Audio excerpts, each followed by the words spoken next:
लोकसभा में opposition leader और कांग्रेस के साबिक सदस्य राहुल गांधी ने सियासी एटम बम फोड़कर मुल्क की सियासत में भूचाल ला दिया है।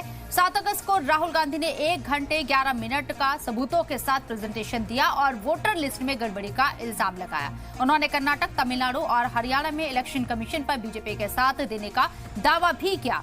अब इसको लेकर सियासी बयानबाजी भी शुरू हो गई है। इतना ही नहीं, 7 अगस्त की शाम को ही राहुल गांधी ने इंडिया ब्लॉक के लीडरान को भी वोट चोरी का प्रेजेंटेशन दिखाया और इस प्रेजेंटेशन के बाद इंडिया ब्लॉक के सभी लीडरान एकजुट नजर आ रहे हैं और एक बड़ा फैसला लेते हुए 11 अगस्त को इलेक्शन कमीशन तक मार्च निकालने का फैसला लिया है।